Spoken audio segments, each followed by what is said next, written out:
We're here with Vicky, who's the Vice Chair for fundraising for Christians on the Left. And Vicky, tell us a little bit just about yourself and why you've ended up in this political world. Well, where to start? So my family background, I would guess, would be very much Labour focused. We're not Christians historically. I think a bit like the Alan Rickman quote, I was born with a membership card in my hand because both my parents are Labour members. So for as long as I can remember, my family were really warriors for their local communities and warriors for justice in their communities and trying to make a difference, especially my grandfather. And then later on, I came to Christianity, and I was wondering how that drive for justice would fit in with my newfound faith in the Lord. I was so excited to discover about Christians on the Left. Admittedly, I was living in the middle of rural Somerset, so there wasn't really much going on politically that I could be involved in.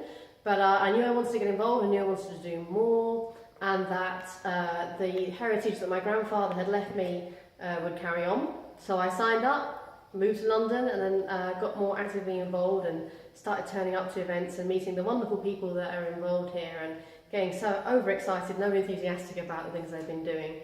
And it's just been a roller coaster ever since, being elected to the exec, and the fantastic opportunities and challenges as well that brings. So is there a particular issue that gets you politically active? Are there issues that you care about more than any other? That's an interesting point, Andy. I'm a bit of a strange background in that because I've been to university, none of my rest of my family have. I'm in kind of a unique position, and I want to be able to listen to working class voices, but without patronising people. I think we need to understand that people who haven't necessarily been to university still have something to say and are intelligent, thinking people and can't be talked down to. So I think. For me, it's really passionate about understanding local issues and understanding that people aren't necessarily racist because they're afraid about immigration, or aren't necessarily, free marketing neoliberals because they're worried about their jobs. So I think it's a case of, especially being a Christian and trying to build relationships as a follower of Christ. He sat down at tables of people. He sat down with everybody from all walks of society, and for me, that is a massive part of my politics. In trying to, because I care about lots and lots of issues, but a lot of them interplay in local communities, and trying to just understand and empathise and have compassion with people and understand their concerns and how those concerns have been created. From your perspective, how have you seen the church engage well in politics, and how have you seen the church engage not so well in politics? For me, I think I see a dichotomy in the way between the way the American church has responded to what's been going on in America, and equally with the way that Justin Welby, for example, or John Sentamu have been involved in the UK.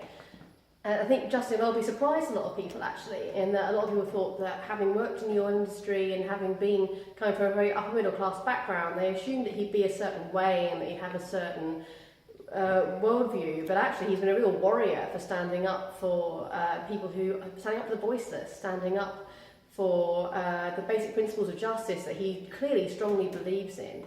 And I think it is having an impact. I hear from people who don't know Christ that they're heartened to hear that Justin has something to say, to hear a faith leader coming out and speaking so strongly in favour of the vulnerable and in favour of economic and social justice is really enthusing people and empowering the church to feel like actually it's okay to say this is wrong and to take a stand.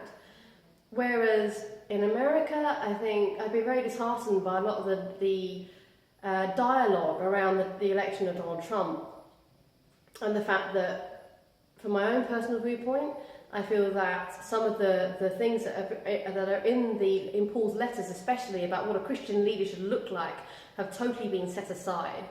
And I feel like this is not great witness, because we're taking the very good list of leadership qualities that Paul provides for us in his letters, and we're not applying that to our leaders. And I think there's no excuse for Christians to say, well, he'll protect us.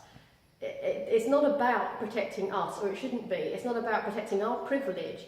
It's about ensuring that everybody is accorded the dignity that Christ and that God himself accords each and every individual. And that includes having compassion with very difficult situations and not just being dogmatic about them. And why have you ended up personally as a Christian on the left? Why not Christian on the right or a Christian in the centre? Are there any sort of biblical narratives that have influenced you in that direction, or any experiences that have influenced you in that direction?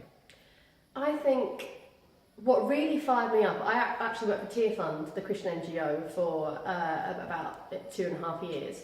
And I went into that thinking, it'll be a nice little interlude, I'll do some temping with a Christian NGO, it'll all be fluffy and great. And then actually when it came down to it, just the fact of Christian workers in the field being, as Jesus describes, the hands and feet of him in this world, and just the fact that how powerful that witness of love and compassion and coming alongside people instead of judging them. It's amazing to see the impact that has on people's views of Christ as well. I think that our witness should never be underestimated, and that Jesus speaks very strongly about justice, not only in the New Testament but in the Old Testament as well. In Jeremiah and Amos, God is so angry at the Israelites because of the injustices that they're committing against the poor and against the needy and against the vulnerable. And I still feel very strongly now that God sees us in the same way, and that if we either actively or inactively participate in that oppression of the vulnerable and of the weak, then we are going in contrary of what God demands of us, really. The commandment is to love your neighbours as yourself. It's impossible to do that if you are perfectly willing to impose things on people that you would never be willing to have your family subjected to yourself.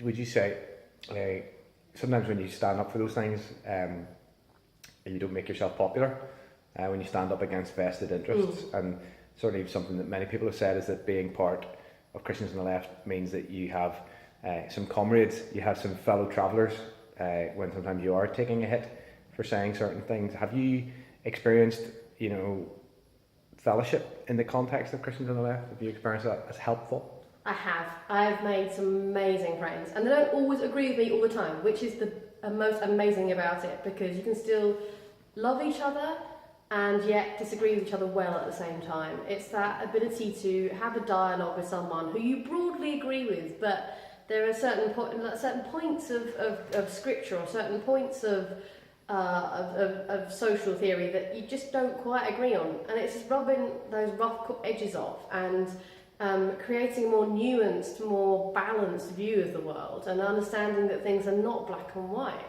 And the friends that I've made here, I hope will carry on the rest of my life, because they are fantastic at making me examine my own thought processes. And equally, I hope that I then give something back to them in terms of challenging them in areas I think they need challenging on. And they're a wonderful support network too. So when the political world at the moment is creating a lot of despair amongst many liberals, and I think that having this group is really special, because I've seen that while some other groups are despairing and thinking, where do we go from here? And obviously we have moments like that too, because we're human. But equally, we have a hope in a God who is merciful and full of grace and is all about justice. So as long as we keep trying to seek his face, then no matter what happens to the Labour Party or to the world in general, we have a hope that should make us joyful in every situation. Thanks so much, Vicky.